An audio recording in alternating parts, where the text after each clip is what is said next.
One of the things that really stood out to me in the Thunderbolts score is the percussion. It's different. It's not the normal kind of Marvel vibe. And that was like what to me felt like your guys' trademark.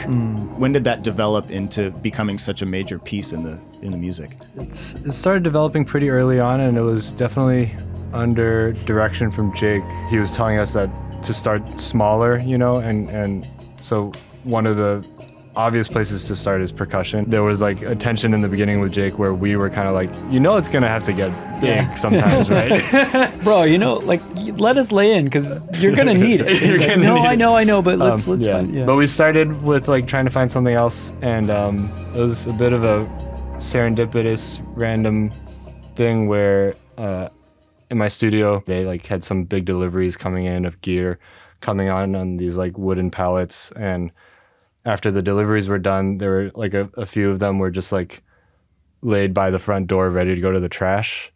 And like any good percussionist, I was like, oh, what do these sound like? And they sounded really cool, like kind of like resonant, but also dead in different ways. And so I decided to experiment with 2 of the planks and did a lot of just like recorded material and rhythms that ended up being sort of the backbone for a lot of the percussive kind of sound. And it's funny because like it's almost like an analogy for like the characters in the film as being like detritus heroes that like are going to get thrown away. Yeah, they're intended to be thrown away. But they end up being like front and center, you know?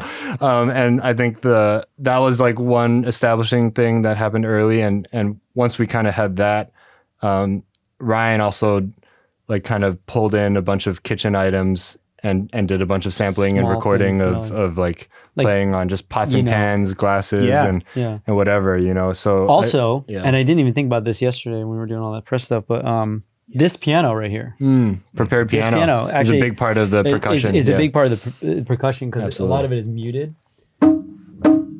So like these kind of like dead sounds that are, and then sounds that like kind of buzz. Like that the opening of like Red Limo is like, you know, it's like has these kind of sounds. Yeah. You know, and your wood planks have this dead, but also like you said, kind of tonal quality, and so the blend of the planks. It reminds me of like when you buy a kid a toy and they play with the box more than the toy. More than the toy. Like you had all these musical instruments come into your house, and it turns out the palette ends up being Marvel.